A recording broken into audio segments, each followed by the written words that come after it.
Welcome to ఎర్కే talks. గత కొన్ని రోజులుగా ఇరాన్, ఇజ్రాయెల్, అమెరికాల మధ్య జరుగుతున్న యుద్ధం ఎలా ముగుస్తుందో, ఎవరు అంతిమ విజేతగా నిలుస్తారో కాలమే తేల్చాలి. అయితే ఒక్క విషయం మాత్రం ఇప్పుడే ఖచ్చితంగా చెప్పొచ్చు. అదేమిటి అంటే, యుద్ధం ద్వారా అపరిమితంగా లబ్ధి పొందేది, ఎంతో ప్రయోజనం పొందేది మాత్రం ఆ మూడు దేశాల్లో ఏదీ కాదు. మరి రష్యా. వినడానికి ఆశ్చర్యంగా ఉన్నప్పటికీ కూడా ప్రస్తుతం ఇప్పటికీ దానికి సంబంధించిన సూచనలు ప్రస్ఫుటంగా కనిపిస్తున్నాయి. రష్యా యుద్ధం ద్వారా కొన్ని వేల కోట్ల రూపాయలు రోజుకి అదనంగా ఆర్జిస్తోంది. ఎలా అంటే ఇలా, రష్యా ఉక్రెయిన్పై దాడి జరిపినప్పటి నుంచి కూడా ఈ దురాక్రమణను ఖండిస్తూ అమెరికా దానిపై కఠిన ఆంక్షలు విధించిన సంగతి తెలిసిందే. రష్యాలో అపారంగా ఉన్న క్రూడ్ ఆయిల్ నిల్వలను, ఇతర ఉత్పత్తులను ఎవరు కొనుగోలు చేయరాదని ఏ దేశం కూడా, అలా చేసినట్లయితే ఆ దేశంపై టారిఫ్లు పెంచుతామని, ఆంక్షలు విధిస్తామని చెప్తూ రష్యాతో వ్యాపారం చేయకుండా చాలా దేశాలను, వాటిలో మన దేశం కూడా ఉంది, మన దేశాన్ని కూడా కట్టడి చేయటం మనందరికీ తెలిసిందే. ఈ ఆంక్షలతో రష్యా కొద్ది రోజులుగా, కొన్ని సంవత్సరాలుగా దాదాపు కొట్టుమిట్టాడుతోంది. ఏం చేయాలో తెలియక ఆర్థిక సంక్షోభంలో కూరుకుపోయింది. దీంతో తన వద్ద ఉన్న క్రూడ్ ఆయిల్ను, ఇతర ఉత్పత్తులను చాలా తక్కువ ప్రైసెస్కే, చాలా తక్కువ ధరకే ప్రపంచంలో అన్ని దేశాల కంటే కూడా ఈ పెట్రోలియం ఉత్పత్తులను అమ్మే ఇతర దేశాలన్నిటికంటే కూడా చాలా చౌకగా, కారు చౌక అమ్ముతోంది.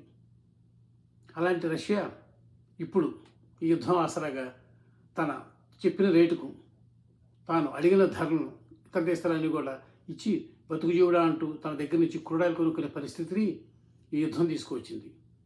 ఇది రష్యాకు ఈ మధ్యకాలం లభించిన గొప్ప అయాచిత అవకాశం, ఒక మహత్తర అవకాశం. ఇది మళ్ళీ ఫైనాన్షియల్గా కోలుకోవటానికి, మళ్ళీ ఇది ఆర్థికంగా జవజీవాలు పుంజుకోవడానికి. మొన్ననే మనం చూసాం, అమెరికా అధ్యక్షుడు డొనాల్డ్ ట్రంప్ రష్యా నుంచి మనం పెట్రోల్ కొంటున్నామని చౌక ధరకు మనపై టారిఫ్లు పెంచడం, దానికి మనం తప్పనిసరి పరిస్థితుల్లో మనం రష్యా నుంచి ఆయిల్ కొనుగోలు చేయటం మానేయటం, ఇవన్నీ కూడా మనం చూసాం. ఇట్లాగే ఎన్నో దేశాలు రష్యాతో వ్యాపార సంబంధాలు లాభదాయకమైనప్పటికీ కూడా దాని నుంచి వెనక్కు రావాల్సి వచ్చింది, అమెరికా ఆంక్షలు, ఒత్తిడి ఫలితంగా. కానీ ఈ ఇరాన్పై అమెరికా, ఇజ్రాయెల్ యుద్ధం ప్రారంభించినప్పటి నుంచి కూడా పరిస్థితుల్లో ఒకసారిగా మార్పు వచ్చింది.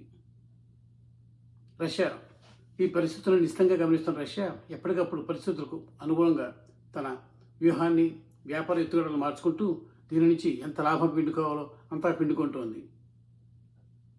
ఇరాన్ ఏం చేస్తుందో మనం చూస్తూనే ఉన్నాం. తన పరిధిలో ఉన్న హార్ముజ్ జలసంధి ద్వారా గల్ఫ్ దేశాల నుంచి పెట్రోలియం ఉత్పత్తులు కానీ, ఇతర గ్యాస్ ఉత్పత్తులు కానీ ఏమీ ఇతర ప్రపంచ దేశాలకు వెళ్లకుండా నిర్బంధించడం ద్వారా ప్రపంచం మొత్తంలో కూడా చమురు మార్కెట్ అల్లకల్లోలం అయ్యేలా ఎన్నో దేశాలు హాహాకారం చేసేలా చేస్తుంది. ఈ పరిస్థితిని చక్కదిద్దాల్సిన భారం, ఒత్తిడి ఇప్పుడు అమెరికా అధ్యక్షుడు ట్రంప్పై పడింది.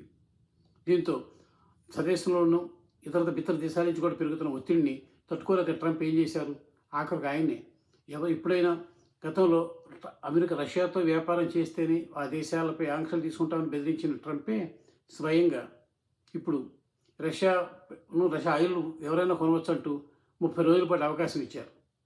అమెరికా ప్రభువులు ఇతర దేశాలకు అవకాశాన్ని ప్రసాదించారు.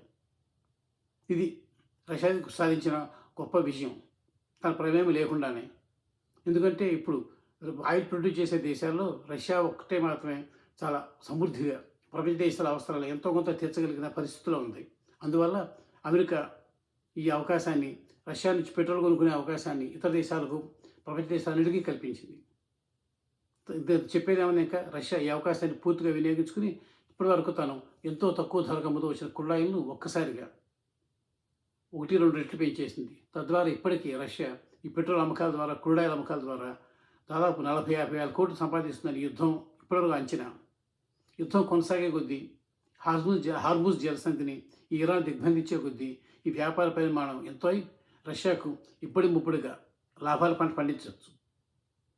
ఇదే జరిగితే అమెరికాకు తన చేతులారా తనే రష్యాకు గొప్ప అవకాశాన్ని, తనకు ప్రత్యర్థిగా ఒకప్పుడు యుఎస్ఎస్ఆర్ అంతర్ధానమైన తర్వాత ఏక ధ్రువ ప్రపంచంగా మారిన ఈ ప్రపంచంలో మళ్ళీ తనకు పోటీగా రష్యా ఎదుగుతుండడాన్ని తన చేతులతో తానే ప్రోత్సహించాల్సిన పరిస్థితిని, ఆ అపప్రదను మూటగొట్టుకోవాల్సిన పరిస్థితి ఏర్పడుతోంది. ఇది ఆశ్చర్యం.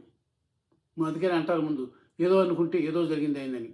ఇరాన్ లొంగదీయటం మాట ఎలా ఉన్నా ఏమాత్రం ఊహించని రీతిలో రష్యాకు లబ్ధి చేకూర్చడం అటు ఇరాన్ మిత్ర దేశమైన రష్యా ఇంత లబ్ధి చేకూర్చడం అన్నది ఇజ్రాయెల్కు, అమెరికాకు, ఆ దేశాలకు అనుగుణంగా ఉండే ఇతర దేశాలకన్నిటికీ కూడా కంటగింపే. కానీ తప్పదు. ఎవరు చేయగలిగింది ఏమీ లేదు. రష్యా ఎంత చెప్తే అంత ధరకు కూరగాయలు కొనుక్కోవాల్సిందే, తమ అవసరాలు వెళ్ళమార్చుకోవాల్సిందే. అలా ఇప్పుడు ఈ యుద్ధం ఇరాన్పై అమెరికా, ఇజ్రాయెల్ మొదలుపెట్టిన యుద్ధం రష్యాని ఎత్తిన పన్నీరు కురిపించింది. రష్యా కష్టాల కడగలోంచి బయటపడి మళ్ళీ ఆర్థికంగా ఒక మహత్తర శక్తిగా మారగలిగిన అద్భుత అవకాశాన్ని ప్రసాదించింది.